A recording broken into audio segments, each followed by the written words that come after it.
It's easy.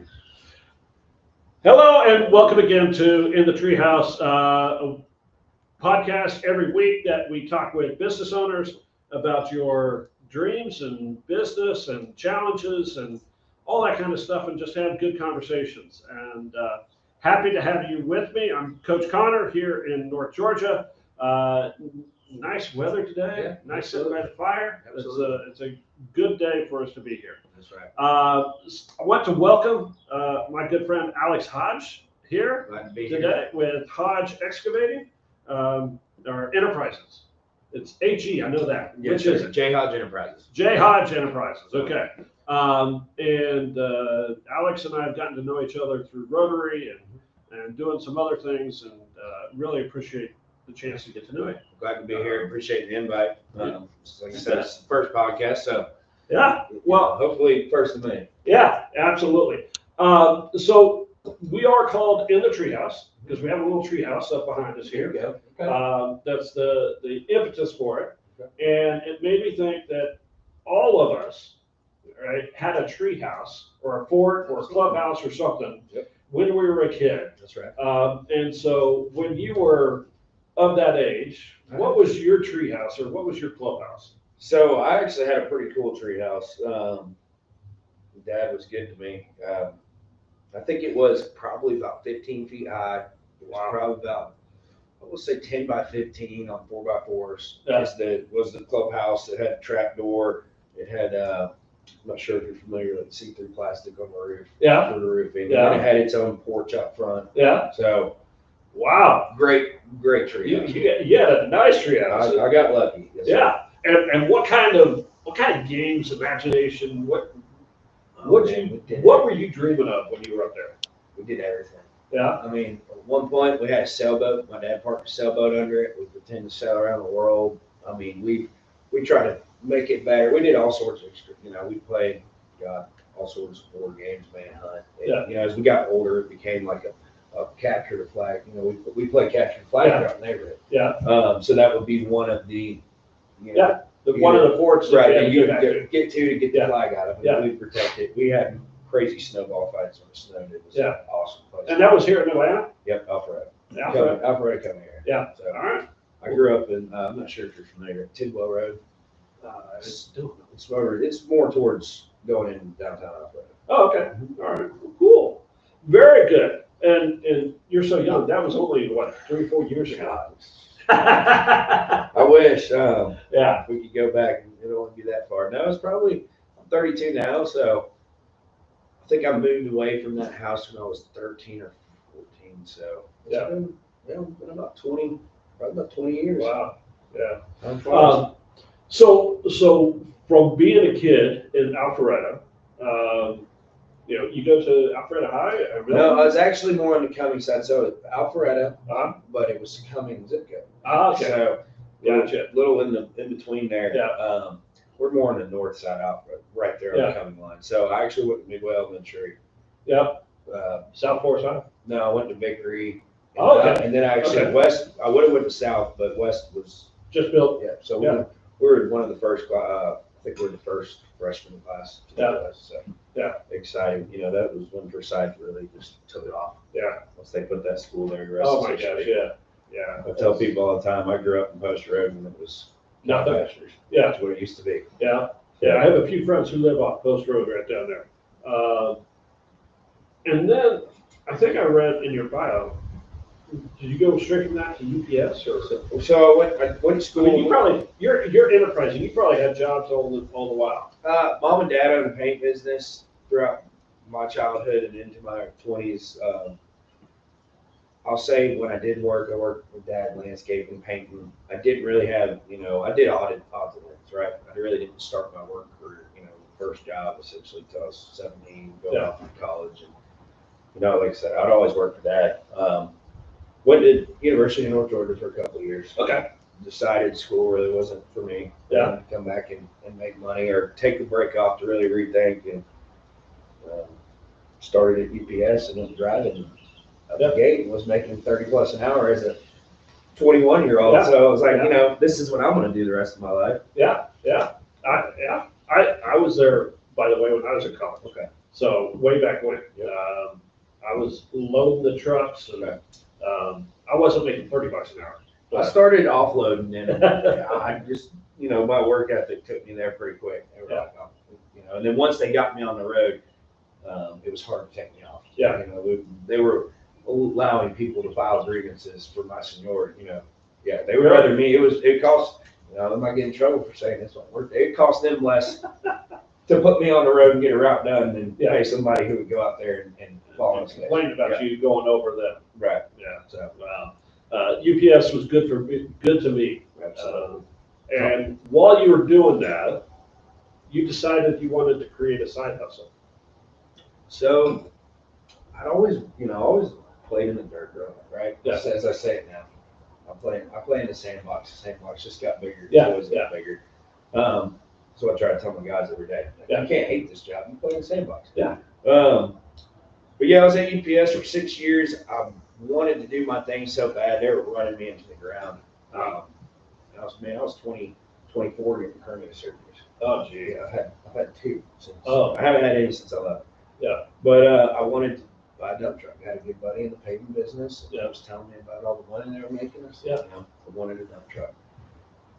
I was in the midst of taking a management position, and it's probably one of the hardest decisions I've ever had to make. Yeah. To this day, right? Was I going to stay here and take the next step, or was I going to buy this dump truck? Yeah. Well, I went in my Browns, and I told my district manager at the time I wasn't going to take the dump. Yeah. Went and found me a dump truck in Atlanta. Didn't know a thing about it. Luckily, I had a good buddy, Jordan. Yeah. He went down there with me, drove it back. Found out as we were on our way back, transmission was out. Shot. Yeah, so you couldn't. If you put the clutch in going down, it was trying to catch. So you couldn't act. You'd have to pop into neutral. Luckily, he knew what he was doing. He got us home. Yeah. You still got that truck? I do. Yeah. It's sentimental to me. I'll probably keep it forever. It's paid off. It's been right now. It's a side. We use it. We don't run it on the road anymore. Yeah. Yeah. Off-road truck. We just run dirt from point A to point B. It's the one you put the new guys in. No, because they don't want to drive manuals.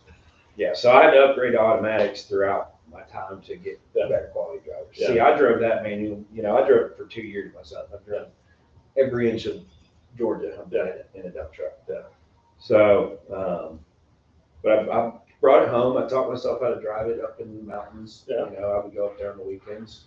Hopefully, no law enforcement's listening.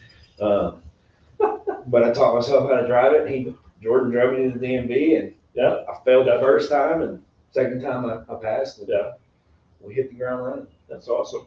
That's awesome. Kind of just, I guess my thought process was, I was working for a lot of dirt brokers, grading companies, and I was like, well, So what is a dirt broker? I'm sorry. so dirt broker, it's just like brokering freight, right? Okay. You need a commodity, you call a dump trucker for dirt. Okay. Or somebody who has access to dump trucks who can access to dirt. Yeah. So I found that niche, and I still do it to this day. Yeah. I mean, I call brokering is not my main business. Yeah. But we are pretty good at it. We're doing deals all the time. Yeah. We just got done moving about 1,000 loads out of Covey. Wow. Yeah, and we're doing another 1,000 load deal this month. So big development, they need the dirt out of there, you take it someplace else. That's right. They call me and find a place to haul it cheap, and I may find a guy that wants to buy it on the other end, and use my network. So started brokering. Ended up getting 2 more trucks, 2 newer trucks, automatics, because I needed drivers. Yeah.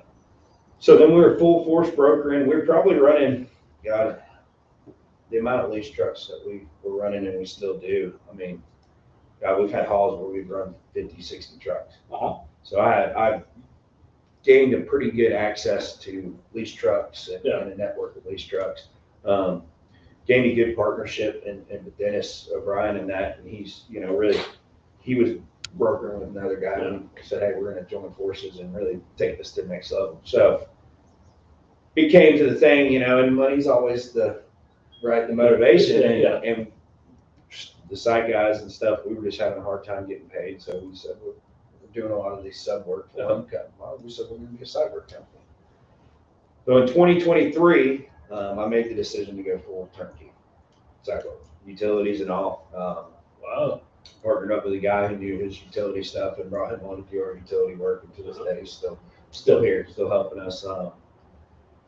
Was lucky to find some good core guys to build around me, and I still have them here. And you know, they're So you said you decided, but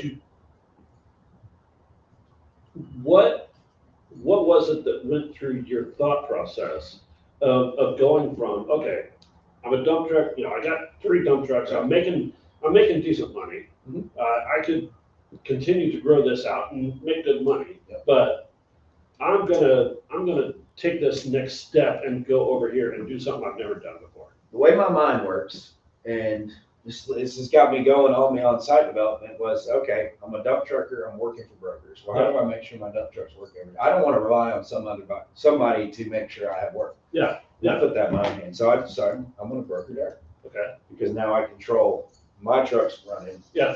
First. So that was the motivation there. And I said, well, who are the brokers working for? Right.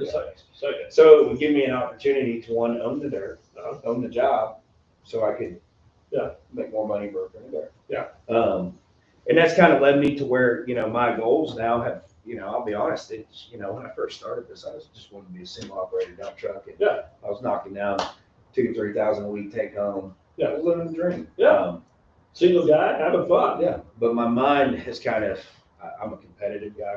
Okay. And now that drives, I don't, like I said, I don't want to be the biggest, but I do want to be the best. It's really my motto. But if you're the biggest and best, it wouldn't be bad either. Yeah. Competitive market we're in. But luckily we found our niche, right? Yeah. So we're trying to, we don't, like I say, we don't need to be these guys here, but if we're here, our competition is, we can compete more. So I guess, it's turned into, hey, I want to make $1 million a year, to now it was, hey, I want to be a $20 to $25 million a year company. Now I'm like, hey, I want to be a $100 million company. Awesome. So but I never thought I could do it. Now I see, I won't say that I didn't think I could do it. It's just the fact that I see the potential there. I have between Rotary, you guys, I have, I have a great support cast. Yeah. And they really motivated me and pushed me into a new life to say, hey, you can do this. Like, absolutely. So it's changed. Yeah. Really kind of changed where I want to be in my trajectory, and that's where we're at now, cleaning up. And so you're 32. Yes, sir. So it's interesting. Guy that I work with as well, Mike Lynch. Okay. You know Mike? He's in our Rotary Club as well, okay. right? Mike and Sarah. Okay. And he does playgrounds, right? Okay, I remember Sarah getting to talk about it. Yes. Yeah. And was just coaching with him earlier today, and he's just bought for playgrounds and for splash pads. He bought a couple excavators, and he was talking, kind of, it's fun to just play in the dirt. We're just like big kids who like playing in the dirt. And it's got its stresses behind it, like everything else. But if you have that viewpoint on it, to me, it's a lot easier, because it is a stressful industry. It's a competitive industry, and it's really time. Everything is scheduling and time, and get it done. So you're under a tremendous amount of pressure constantly. But that's kind of what I love about it.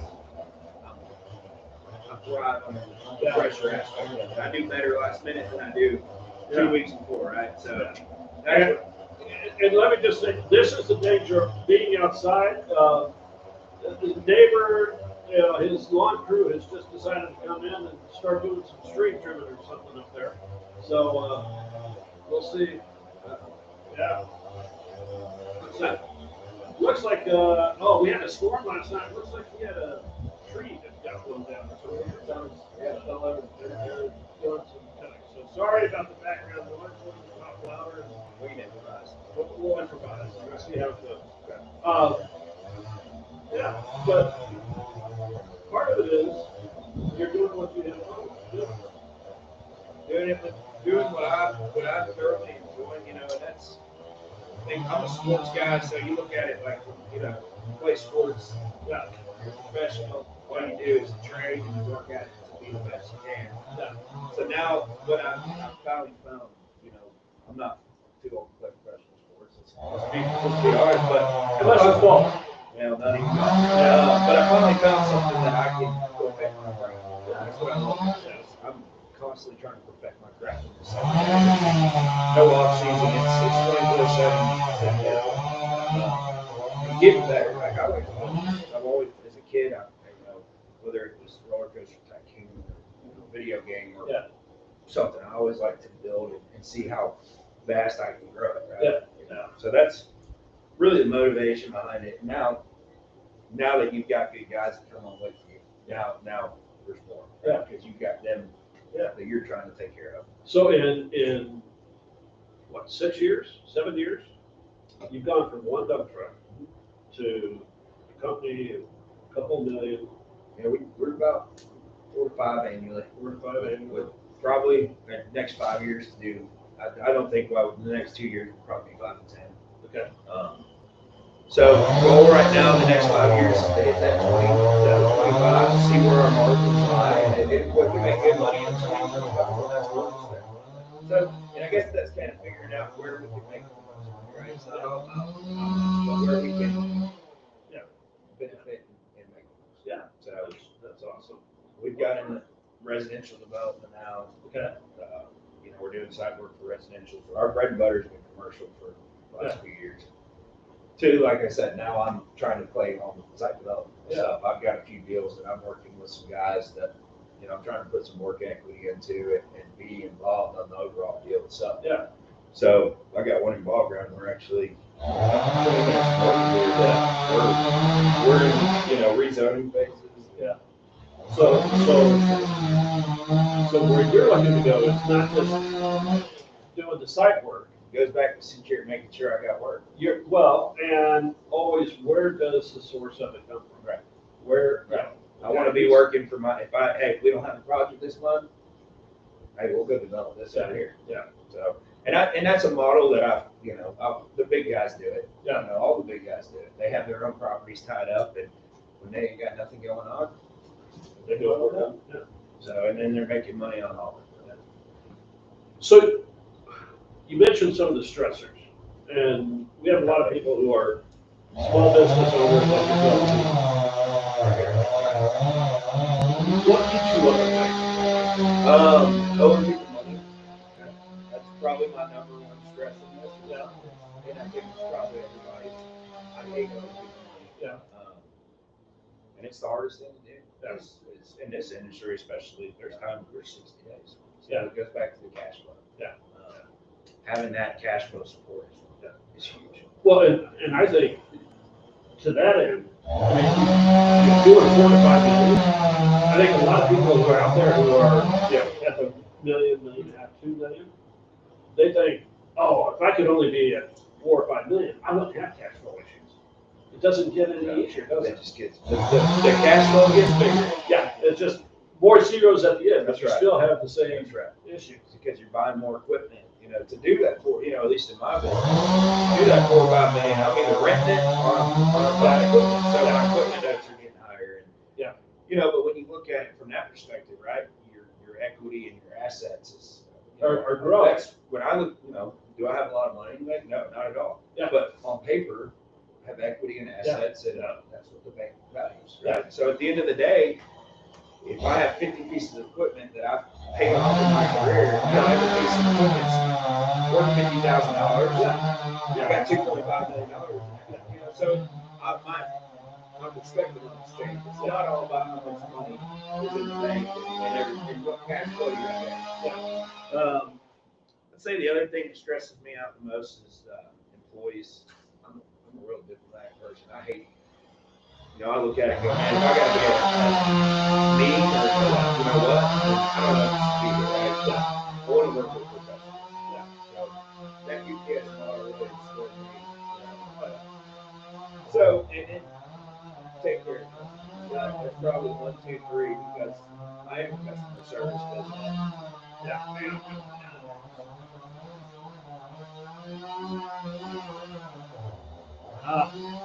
Like you said, you got to get a little bit closer here with that voice. So we'll just kind of lean in. Yeah. So, but we are customer service. So servicing the customer And the schedules, like I say, the rain, everything factors in to still uphold that schedule. And look, we don't have liquidated damages on these things, but it's real. Like, we look at some projects that if you don't finish in that timeline, it's $5,000 a day that you're over. So the risk is, high risk, high reward. I'd say those are probably the three most stressful things. Is the cash flow, the employees, and making sure they're working. That's it. And that's a whole other problem in itself. It's just making sure the work lines up and you have the proper staff to make yourself. And I'd say those are universal across every business owner out there, right? It's always money, time, and people, right? It boils down to those three simple things, and how we manage them and how we get them working together. How do you be on the same team, on the same page? That's something I've been really preaching this last couple of weeks. With my business, there's different characteristics and personalities. Across all, and I'm sure any business, but we've got guys that just maybe a little harder to deal with. So really, I look at it and go, okay, now how can we be patient? How do we set our differences aside to be on the same? Because it's like a sports guy, right? You can have 4 guys who are great, they don't play together. You're not going to win. It doesn't matter. Because those 4 guys that play against you on the other side, they're going to beat you every time. So that's really what I'm preaching is how do we put our differences aside, understand the goal at the end of the day, and be patient to get there. And where I coach with folks like that, and we may take offline, but having that culture statement, that culture for what is it that gels us together? That's right. I say the culture are really the rules of the game, right? You're a sports person. Yeah, absolutely. When we have a good culture in a company, it's like, these are the things that we all agree to.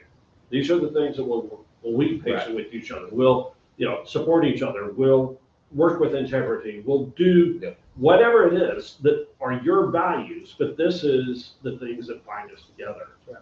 And if we don't have that in a business, it's hard to go anywhere. It's hard to go anywhere.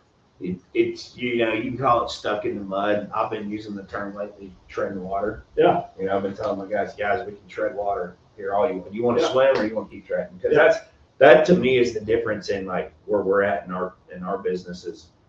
We're to that point where we're ready to swim, but we're treading because and I look at it, I see some people having this problem all the time, right? Their office infrastructure outweighs their field.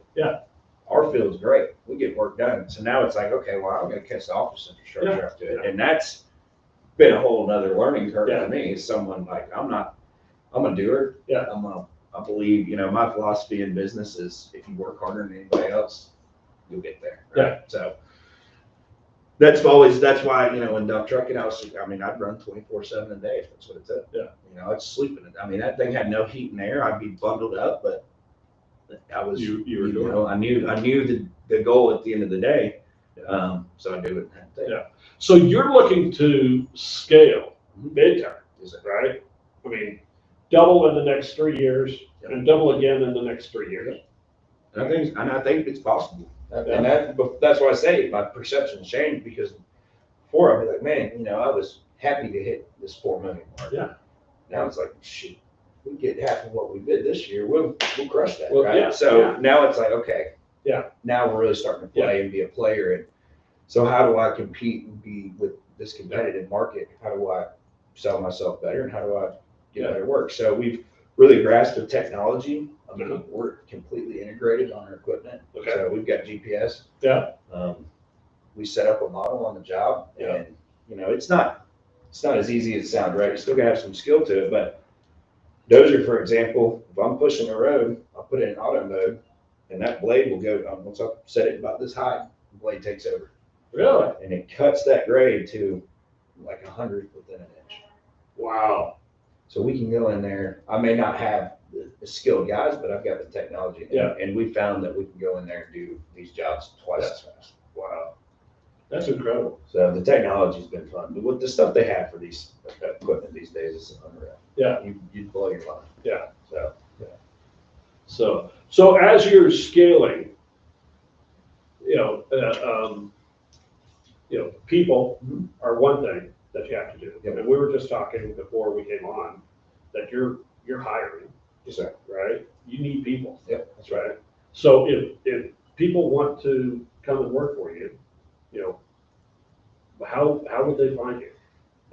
So right now, oh gosh, so Tina with Qualified Applicants is Okay. handling our application process. Okay. And we'll put links in. Yep. all of So, that. but LinkedIn, we will have a post up there. I think we have a post on Indeed. Yeah. So right now, Indeed, LinkedIn, Indeed, and then yeah. Tina's Yeah. with Qualified Applicants is really Yeah. sending us most of what Yeah. we're interviewing right And now. JH Enterprises. Jay Hodge. J Hodge Yes, sir. Enterprises. Yeah. So my first name's Alex, my first name's James, my middle name's Alexander. Okay. So A Hodge didn't really blend when I was coming up with this. So that's the J story Hodge. behind it. Yeah. But yeah, so we're looking for that next step and Yeah. the right person. Yeah. To really kind of take a lot of workload off of me, so I can give my guys the support and guys that they need. So things are going really well, though. It sounds like. We got our problems like Yeah. everybody else. Yeah. Like I said, the cash flow is always the problem. Yeah. So working that out, but yeah, we've been blessed. That's awesome. Like I say, great team, great guys and girls, women that work with me. Yeah. Great customer base that supports me 100%, Yeah. and they're motivated to see me grow Yeah. with them. So Yeah. I couldn't be more blessed than where I'm at in life right now. That's awesome. Yeah. And that's what we're ready to take it to a whole nother level. When, as you're, it's several things I'm thinking. One, there's so many people out there who think that they can't do it. And you're a great example of, it's like, look, you don't have to be stuck in a corporate world. You can. Well, I think that's the beauty of America is that you can do anything you want Yeah. as long as you set your mind to it and you work hard at it. And you've got to understand that it's going to be hard. Now, I've had a great family that supported me and helping me get here. My dad has been He's an entrepreneur. not to a certain degree. He's Yeah. a very complacent guy, happy, content where he's at in life. Where I'm I want it all. Yeah. But he's supported me in everything I've done, and he's come through when I needed the help most. Yeah. And really, but mom and dad, my mom too, don't get me wrong, she's 100% for us, but and she really drives dad, so I got to throw some credit her way. Without her, probably wouldn't get the help that I get. Yeah. But no, I've been great. Before my grandmother passed, I've had a really good support cast, whether it's family, employees, friends. So I really can't say much, but I've been extremely blessed. Yeah. Right. It takes a little luck and blessings along the way. Well, luck, blessings, and I think the other thing is hard work, right? I think there's the thought with a lot of people that, it should just come easy. You have to be prepared to work for it. And that's where I say, I might catch a little for this, but you manifest it, you believe in it, and not every time it comes true, but No, I'm a firm believer in that as well, right? so power of positive thinking. The power of positive thinking, the law of attraction. That's right. Right? I mean, you attract to you what you what you put out there. You see it, you believe it. That's why they call them vision boards. Right? And yeah, exactly. And if you're down about stuff all the time, you're going to have that stuff attracted to you as well. And that's, I tell mom all the time, I'll call her, or she'll call me and be like, what's going on? I'm like, it's just a bad day. And she'll call me at 8:00 that night, and I'll be on, next level. And she's like, you're in such a good mood now. I said, Mom, it's just a roller coaster of this ride. It is. Because one second we're here, next second we're up there. Yeah. And it's just managing those emotions. Because if you let yourself get too emotional, and you make bad decisions, right? Yeah. So when I do get like that, I really just try to get to myself and, hey, how do I try to think about both sides and what this is going to do, and not just the next day or week, but a year from now. Yeah. So I try to really look ahead at my decisions. So talk business and where you want that to go. Where personal, I mean, because the personal life is really what drives the business. Yeah, Right? well, I mean, business is there to support your personal life. to a degree, I have a great personal life. I've been blessed in that aspect too. I mean, not. Well, no, not at all. I mean, I'm getting married in May. I've got a great fiance, Congrats. Brooke. She supports me, great woman. But I'll say yes to have generational wealth, and maybe not generational wealth, but we grew up blessed. We were spoiled to whatever we had, right? Yeah, But there was yeah. a lot of things we didn't have, and it's not that I want to when I have kids for, because I want them to learn the same way I did, right? Yeah. Because I think having it the way I did is instilled a lot of hard work in me, right? Because I saw my parents who worked 7 days a week, Yeah. and still made time for me and everything that I needed, and make sure we had a clean house and clean home and food on the table. So they really instilled that hard work in me, and so I do want to be able to provide for my family and one day, hopefully, grandkids, and so that is legacy, and that is a big, being able to provide for them when I'm gone. Yeah. It's huge. And my mom and dad, though, I mean, they're not. I want to be able to take care of them like they take care of me. So those are big. Those are your personal. Right. You want to care for other people. You want to Man. make sure they're cared for as well as you've been. Well, and then my employee, I've got some really great employees that have been with me from the start. Yeah. And I would hope one day I could give them back in return what they've given to me. Yeah. I've got one. He's my best friend. Yeah. He's grown to be my best friend. We hunt together. I tell him all the time, hopefully in 10, 15 years, we can sit on the tailgate, send everybody off to work, and you and I can go hunt the back 40. Why not? That's, and I love hunting, so that really motivates. We helped you to build your dream here. Yeah. You're going to own the back 40. That's right. And Plus some. that's what I want to be able to give to them. So yes, that's the personal drive there. Yeah. The legacy is huge for me. Yeah. What do I leave behind with my last name, Yeah. right? I watched my papa. He wasn't a rich man at all. Yeah. But he was a great man. He was a good man. And when he passed, I mean, there was, I think, 800 something people at his funeral. Wow. Yeah, from all over Cartersville. So his legacy, that really taught me, like, what you do and do with what you have is forever, right? So when you're dead and gone, you can't take the money with you, but your legacy, if you do it right, it's here to stay. Yeah. So that motivates me too. Like when I'm dead and gone, I want people to go, hey, you remember that guy? Yeah. He had a ton of, moved a ton of dirt. Yeah. Yeah. So I guess those are the three things that really pushed me. Yeah. Yeah. I was down in an office building in Atlanta a couple weeks ago, and I saw somebody's picture on the wall. I don't know if it really worked, but it's like, having that legacy. It's like this person built this building and did all these things. And it's like having that kind of, it's like I've left something. Well, and we look at it and go, oh, who's that guy? But when his family walks by, his grandkids walk by and go, oh. Well, and you think, okay, this, there are hundreds of thousands of people who are working here. That's right. And hundreds of thousands of other lives that have been changed, by this. And it's like, and we may not know it, but there's a lot of people who are impacted by sometimes small things that we do. Well, and that's what I love about Rotary. Getting in Rotary has probably been one of the biggest. It's a good group, isn't it? Well, and I'll say it's opened my vision, right? Like that's been a part of motivating me is I'm surrounded by the people that I want to be, right? Yeah. So I look at that and it's really opened my eyes. And I mean, like I said, it's just another family with a great supporting cast. I mean, and that's actually, that's how we met, right? And actually, originally it was Kirk Driscoll, right? Yep. Who said, hey, Mike, have you met Alex? You got to catch up with Alex because he's a good guy, and I want you to talk with him about how you help him be successful. Well, Kirk's been great. He was on the show a couple weeks ago. He's been absolutely great. Knox, his boy, works for me. Yeah. So he's right. I think he just graduated from Auburn, so he's getting the field experience life, and I think he's loving it. So, and he actually brought up Jacob, who's a younger guy who's growing into one of our foreman roles. Really? I think he's probably got another year, but he's getting there. Yeah. So Kirk's been definitely just a huge help for us and a huge supporter, right? Yeah. I mean, I'm doing some work for him right now. Yeah. Small little patchwork, but hey, we're over there working, and it's better than nothing, right? Absolutely.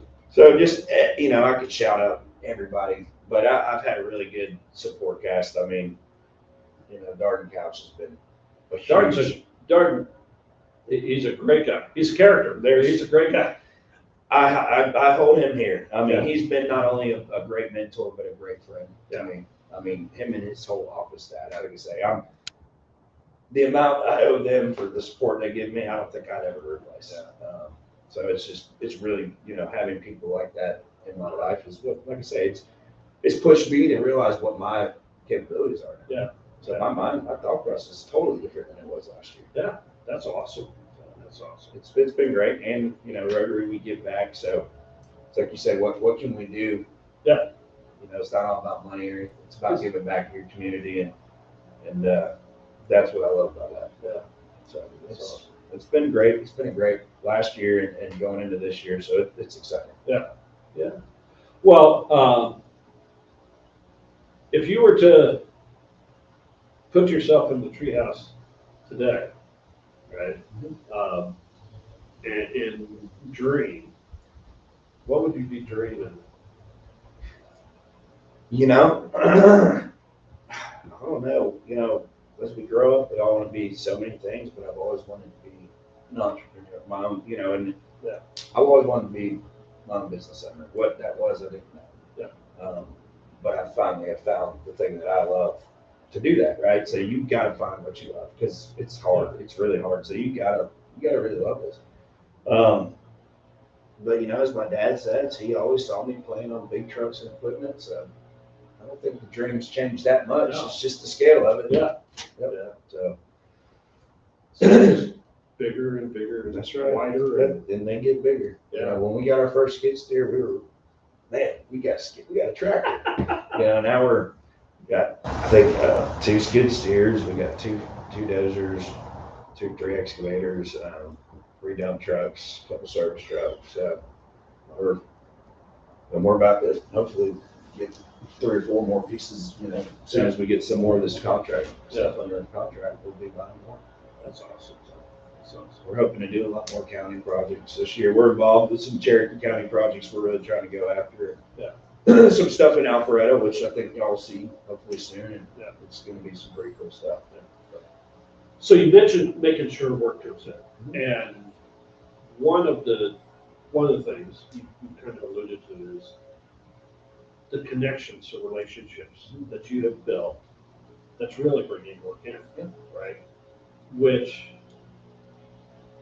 one of the challenges with businesses is always sales, right? How do you make sure work's coming in? But you conquered that through this relationships that you have. Well, I've been given the opportunity, and I think people know that I'm young and hungry. And don't get me wrong, we've worked for people that is our first time, and we've made mistakes. But those ownership knows where I'm at in business, and they know I'm going to learn from those mistakes, and they know, hey, he's not going to do this again.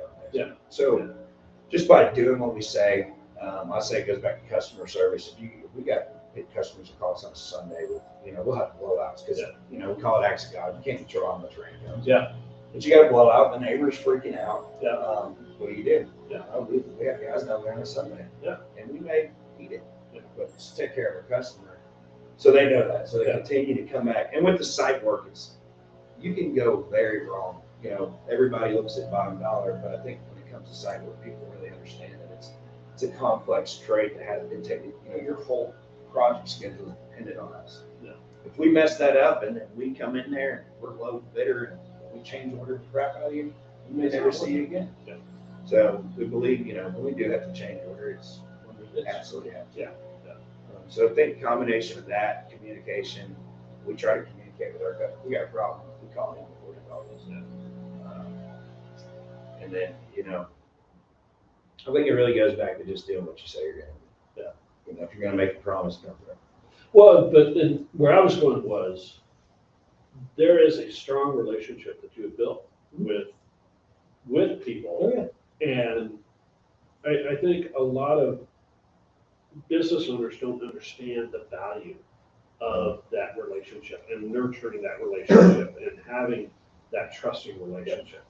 Well, and then, like I said, it goes back to answering the phone, and I've heard so many people that just doing the little things, right? Like just to be there to support them. But to your answer, to really answer it, I look at it. I had a guy tell me one time that your network is your network. Yeah, it's true. It's all about. It's not what you know to. Yeah. And so that's really got me along the way. And now we really, we let our work sell for ourselves now. Yeah.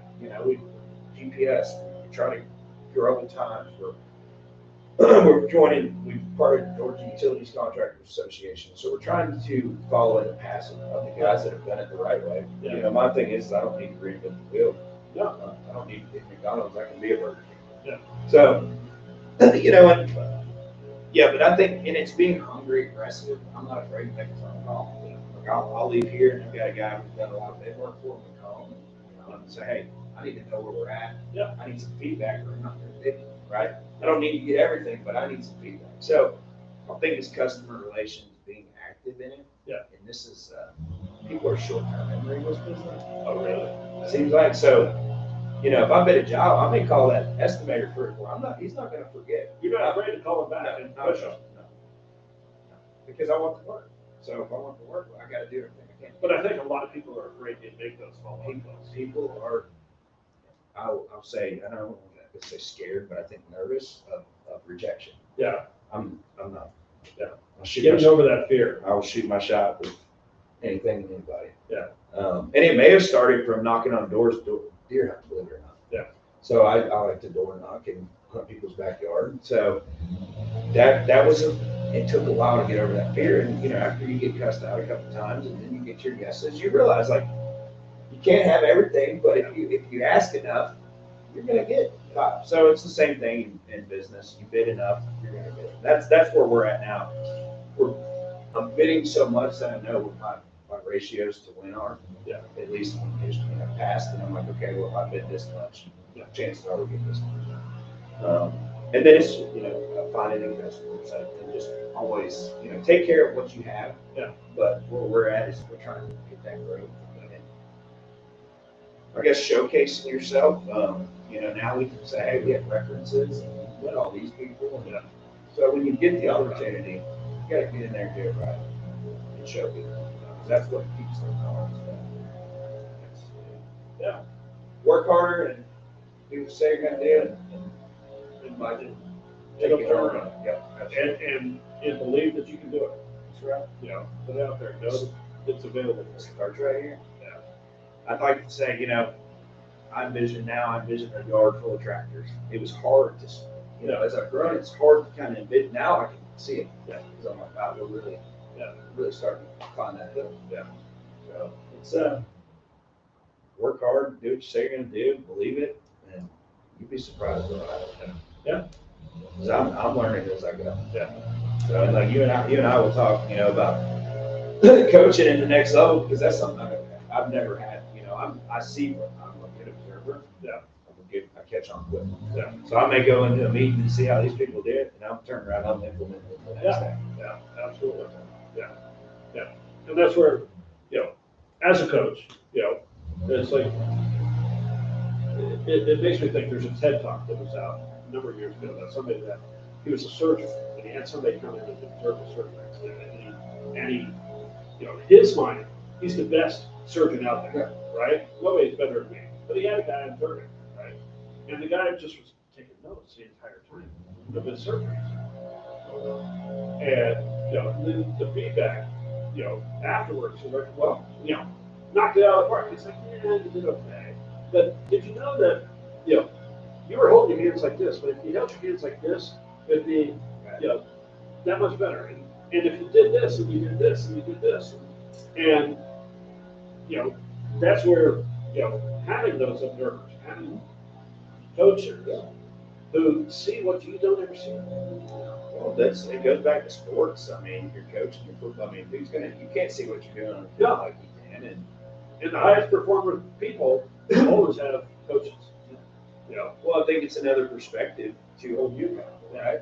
Who better to hold me accountable than someone who sees it and is seeing it on this level and go, hey, you're making these, because Why'd you do that? right. And I think it goes back is that you got, this is a lesson for everybody, who's in business and really trying to take that next level is hold yourself accountable.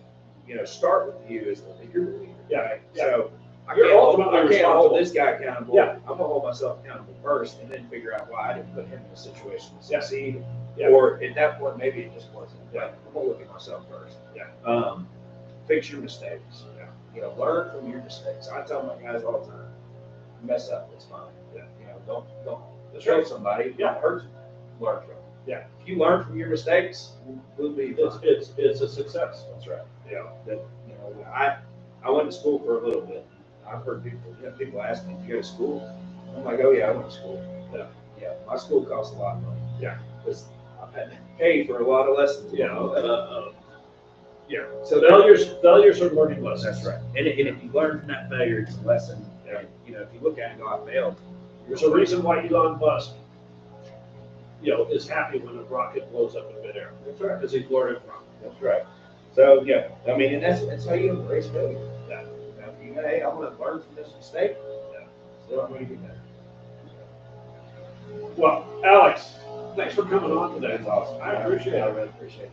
It's been fun, and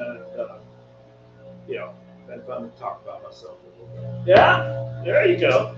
That's always good. It's nice to tell our story. I'm looking at your cowboy boots. I like that. Yeah, they're a little worn out. But yeah, it's good to tell a story. I think it kind of pumped me back up. I call it, you got to juice yourself up from time to time. You go through the highs and lows. And how do you find ways to motivate yourself to stay at that pace? So stuff like this is what being recognized for it. So I really appreciate it. You're doing a great job, and I look forward to helping you any way I can, and getting you to that $100 million. That'd be fun. I think it can happen. Just need the right team, outside and inside. So I don't know any reason why it shouldn't. I don't either. So unless something just drastic happens. And then if that's the case, well, as I put it, everyone said, well, how do you plan for, we plan for down times, and you can only plan so much. But I just jokingly say, hey, the bomb falls out, see it in quarter two. Well, I'll be standing there. Yeah. All right. Well, thank you all for joining us. Thank you. I appreciate it. I do want to give a shout out to Fist Bump, who helped produce the show. They are a great organization that works with folks on LinkedIn to get connections so that you build the relationships, like you were talking about, building good quality relationships with people who want to bring you business. And so I thank Fist Bump for their support of this show. Of course, Action Coach and their sponsorship of the show. And so thank you all for joining, watching. We will see you again next week.